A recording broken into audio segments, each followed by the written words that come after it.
माझी लाडकी बहीण या योजनेची औपचारिक सुरुवात कोणीतरी मला विचारलं की सुरुवात पुण्यापासून का?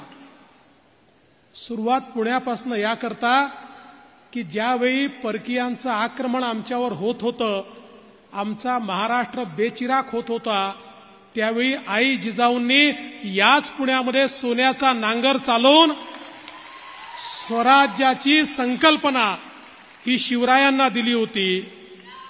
याच पुण्यामध्ये ज्यावेळी आमच्या महिलांना शिक्षणाचा अधिकार नाकारला गेला, त्यावेळी महात्मा ज्योतिबा फुले आणि सावित्रीबाई फुलेंनी सांगितलं हा अधिकार महिलांना मिळाला पाहिजे आणि महिलांना अधिकार देण्याकरता याच पुण्यापासून खऱ्या अर्थानं त्यांनी सुरुवात केली.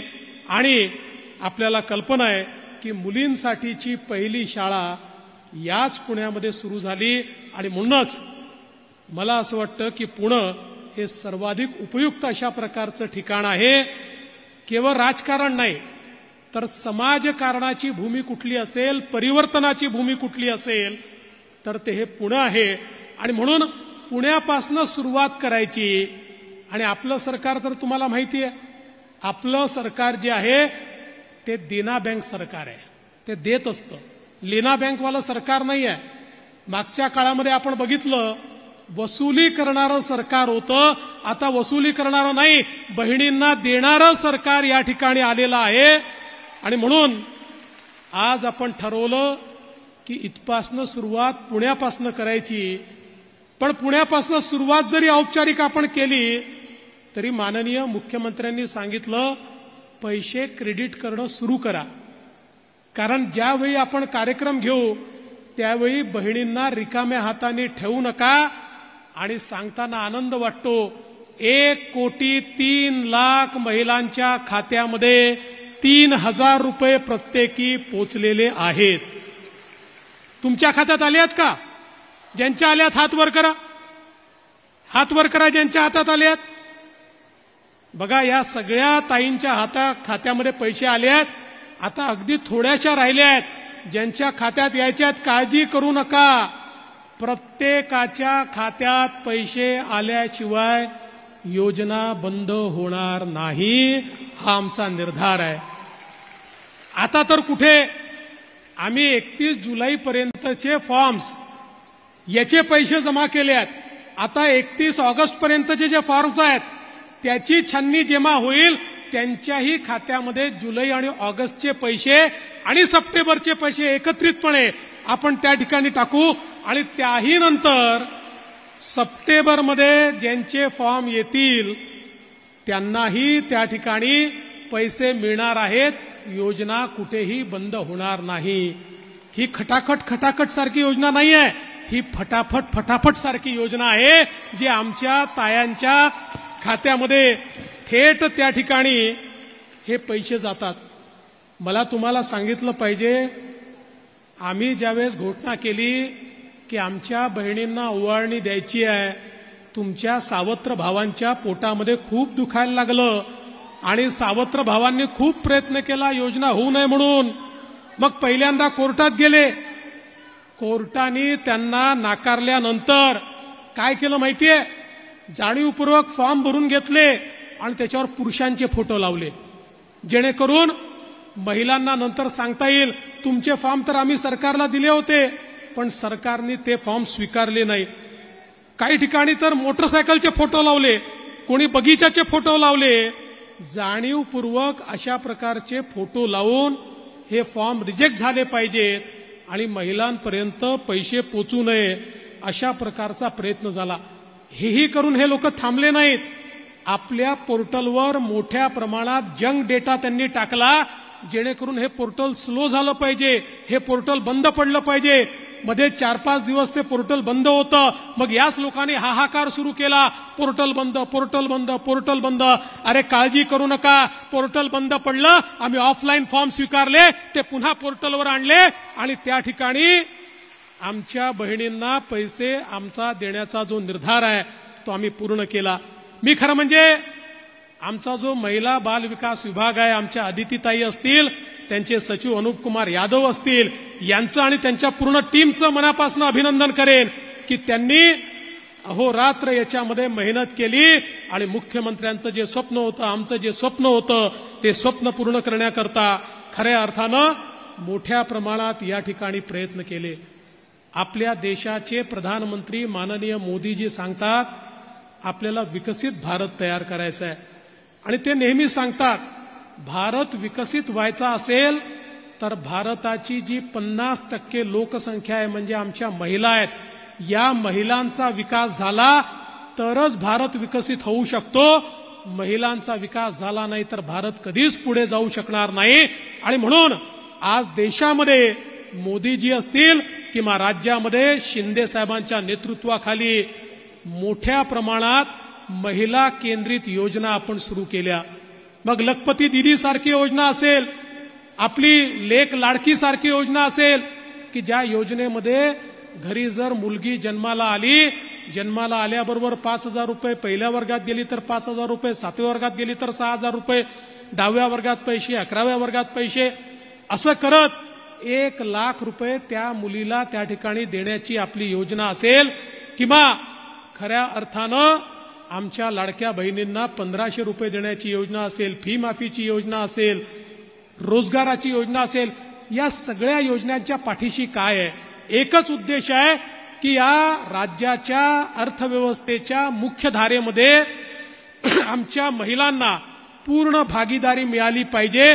ज्या महिला समर्थपणे घरही चालवतात, ज्या महिला समर्थपणे आपल्या मुलांनाही वाढवतात, ज्या महिला बाहेर शेतीवरही काम करतात, ज्या महिला पडेल ते काम करतात, ज्या महिला सर्व प्रकारच्या नोकऱ्या करतात आणि तरी देखील आपला संसार सांभाळतात, अशा महिलांना जर आम्ही अर्थव्यवस्थेच्या केंद्रात आणलं तर या महाराष्ट्राची अर्थव्यवस्था इतक्या वेगानं वाढेल की कोणीही आपल्याला थांबवू शकणार नाही. म्हणून हे महिला आर्थिक विकास धोरण आज आपण या ठिकाणी सुरू केलेलं आहे. आणि एका गोष्टी करता माननीय मोदीजींना मला धन्यवाद द्यायचे आहेत. आपण बघा, पूर्वी सरकारी योजना आणली की ती योजना दलालांची योजना व्हायची. कोणीतरी तुमच्या करता ठेवलेले पैसे यातनं 10% मला दे, 15% मला दे. पण मोदीजींनी डीबीटीची सोय उपलब्ध करून दिली. आधार, बँक अकाउंट आणि मोबाईल असा त्रिशूळ तयार झालाय की थेट आमचे मुख्यमंत्री महोदय बटन दाबतात आणि तुमच्या खात्यामध्ये पैसे जातात. आता कोणीही दलालीमध्ये खाऊ शकत नाही. अरे 1 कोटी महिलांना त्यांच्या खात्यात पैसे गेल्यानंतर आमची एकही बहीण हे म्हणणार नाही की कोणाला आम्हाला 1 पैसा याच्याकरता द्यावा लागला. सगळ्यांच्या खात्यात थेट पैसे गेले. दलालांचा धंदा आम्ही बंद केलेला आहे आणि थेट तुमचे भाऊ तुमच्याकरता तुमच्या खात्यामध्ये पैसे या ठिकाणी देत आहेत. ही गोष्ट देखील खरी आहे. आता अनेक गोष्टी सांगण्यात येतात. मग पहिल्यांदा सांगितलं 1,500 रुपयात तुम्ही काय महिलांना विकत घेता का? अरे नालायकांनो, आईचं आणि बहिणीचं प्रेम हे जगातली कुठलीही संपत्ती विकत घेऊ शकत नाही. हे प्रेम अनमोल आहे, हे बहुमोल आहे. हे जे प्रेम आहे हे ईश्वराने असं तयार केलं आहे की या प्रेमापासनं कोणीही वंचित राहत नाही आणि या प्रेमाला कोणीही खरेदी करू शकत नाही. ही तर खऱ्या अर्थानं एक प्रकारे आमच्या माता भगिनींच्या प्रती आमची कृतज्ञता आहे की तुम्ही आमचा जो सांभाळ करता, तुमचं जे प्रेम आहे, तुमचा जो आशीर्वाद आहे, तुमची जी साथ आहे, त्यामुळे आम्हाला यश मिळतं. आणि म्हणून या यशाच्या प्रती एक प्रकारची आपली ओवाळणी म्हणून हा कार्यक्रम आम्ही घेतोय. पण जे लोक सोन्याचा चमचा तोंडामध्ये घेऊन जन्माला आले त्यांना 1,500 रुपयाचं मोल कधीच समजू शकत नाही. हॉटेलमध्ये गेल्यानंतर जे 2-2 हजार रुपयाची टीप देतात कारण खिशामध्ये खूप कमवलेला माल आहे, त्यांना 1,500 रुपयाचं मोल समजू शकत नाही. पण महिन्याच्या शेवटी आमची जी भगिनी त्या ठिकाणी महिन्याच्या खर्चाचा मेळ घालता घालता आपला घाम गाळते आणि विचार करते आता या महिन्यात पोराचं करायचं की मुलीचं करायचं, स्वतःचा तर कधी विचारच करत नाही. त्या माझ्या मायमाऊलीला 1,500 रुपये काय असतात, त्याचं मोल काय असतं हे निश्चितपणे समजतं. आणि म्हणूनच आमच्या या कोट्यावधी मायमाऊली आम्हाला आशीर्वाद देत आहेत. तुम्ही कितीही या ठिकाणी आम्हाला दूषणं दिली तरी देखील जोपर्यंत माय माऊलीचा आशीर्वाद, बहिणींचा आशीर्वाद आमच्या पाठीशी आहे, आमचं कोणी काही वाकडं करू शकत नाही. पण अजितदादा म्हणाले, खरंय. मी आपल्याला सांगू इच्छितो, ज्यावेळी मी मुख्यमंत्री होतो आणि मुख्यमंत्री पदावर असताना अनेक योजना सुरू केल्या आणि मुख्यमंत्री पदावरनं मी गेल्यानंतर ज्यावेळेस महाविकास आघाडीचं सरकार आलं, त्या सरकारने काय केलं? सगळ्यात पहिल्यांदा मी सुरू केलेल्या सगळ्या योजना सगळ्या बंद केल्या. एकही योजना त्यांनी सुरू ठेवली नाही. आज माननीय मुख्यमंत्र्यांच्या नेतृत्वात इतक्या चांगल्या योजना आपण सुरू केलेल्या आहेत. पण बंधू भगिनींनो, उद्याच्या काळामध्ये आपलं काही चुकलं, काही चुकीमुळे जर विपरीत अशा प्रकारचे परिणाम आले, सगळ्यात पहिलं काम काय होणार? सगळ्यात पहिलं काम हे करतील मुख्यमंत्री एकनाथराव शिंदेजींच्या नेतृत्वात सुरू झालेल्या सगळ्या योजना हे बंद करतील. एकही योजना हे चालू देणार नाहीत. आणि दुसरं मी तुम्हाला सांगतो की आज यांनी पहिल्यांदा सांगितलं 2-3 महिने पैसे मिळतील, मग पैसे मिळणार नाही. पण मला सांगताना आनंद वाटतो, आमच्या अजितदादांनी अर्थसंकल्पामध्ये मार्च पर्यंतची पूर्ण व्यवस्था करून ठेवलेली आहे. आणि तुम्ही आम्हाला पुन्हा आशीर्वाद दिला की पुन्हा पुढच्या मार्च पर्यंत 25 पर्यंतची 26 पर्यंतची व्यवस्था, मग 27 पर्यंतची व्यवस्था.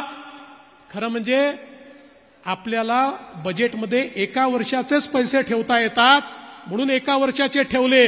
जर बजेटमध्ये 5 वर्षाचे ठेवता आले असते ना, तर सगळे विषय बाजूला ठेवून पहिल्यांदा लाडक्या बहिणींकरता 5 वर्षाचे पैसे आपण त्या ठिकाणी ठेवले असते.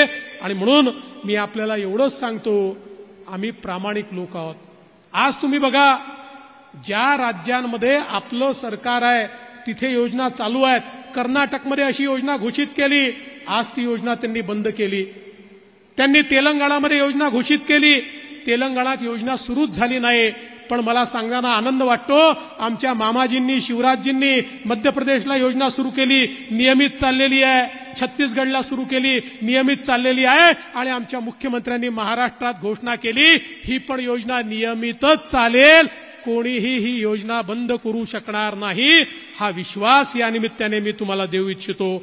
आणि म्हणून आज एक प्रकारे आपण पाहतोय, देशामध्ये पहिल्यांदा महिला राष्ट्रपती आम्हाला मिळालेले आहेत. आज भारतामध्ये 10% जास्तीचं प्रतिनिधित्व हे स्थानिक स्वराज्य संस्थांमध्ये आमच्या महिलांना मिळालेलं आहे. आज प्रधानमंत्री मुद्रा योजनेच्या अंतर्गत ज्यांना कर्ज प्राप्त झालं त्यातल्या 63% महिला आहेत. आज जर आपण बघितलं तर विज्ञान आणि तंत्रज्ञानामध्ये कधी नव्हे ते 43% आमच्या मुली त्या ठिकाणी शिकतायत. आणि आज आपण जर बघितलं तर महिला बचत गटाच्या माध्यमातून सर्वात मोठं जे एक आंदोलन बचत गटाचं सुरू झालंय, तेही या महाराष्ट्रामध्ये आपण सगळे रेकॉर्ड या ठिकाणी तोडलेले आहेत. आणि 63 लाख बचत गटाच्या माध्यमातून आमच्या महिलांना काम देण्याची सुरुवात आपण या ठिकाणी केलेली आहे. त्यामुळे आज महिलांना अधिकारिता मिळते, हे खरं आहे. महिलांना अधिकारिता मिळत असताना अनेक लोकांच्या पोटात दुखतं, पुरुषांच्याही पोटात दुखतं. कारण त्यांना असं वाटतं, इतके वर्ष आपण सत्ता गाजवली, आता या आपल्या पुढे जातील. पण पुरुषांना मी सांगून देऊ इच्छितो, आता महिलांना कोणीही थांबवू शकत नाही. देशाच्या प्रधानमंत्र्यांनी निर्णय घेतलाय, पुढच्या सगळ्या निवडणुकांमध्ये देशाच्या संसदेत आणि देशाच्या विधानसभेमध्येही महिला राज येणार आहे. त्यामुळे आता महिला करतील, महिला ठरवतील, तीच दिशा येणार आहे. आणि म्हणून आम्ही देखील या ठिकाणी आमच्या माता भगिनींच्या पाठीशी उभे आहोत आणि मुख्यमंत्र्यांच्या नेतृत्वात हे कार्य या ठिकाणी चाललेलं आहे. मला या गोष्टीचा देखील आनंद आहे. आज केंद्र सरकार इतक्या मोठ्या प्रमाणात आपल्याला मदत करते आहे. केंद्र सरकारने कालच पुण्याची मेट्रो असेल, ठाण्याची मेट्रो असेल, त्याला या ठिकाणी मान्यता दिली. वेगवेगळ्या प्रकारच्या योजनांना केंद्र सरकारची मान्यता मिळते. मोदीजी देशामध्ये आणि महाराष्ट्रामध्ये शिंदे साहेबांच्या नेतृत्वातलं महायुती सरकार हे सुजलाम सुफलाम महाराष्ट्र तयार करणार, आमच्या महिलांना अधिकार देणार आणि महिलांना त्या ठिकाणी खऱ्या अर्थानं सन्मान देऊन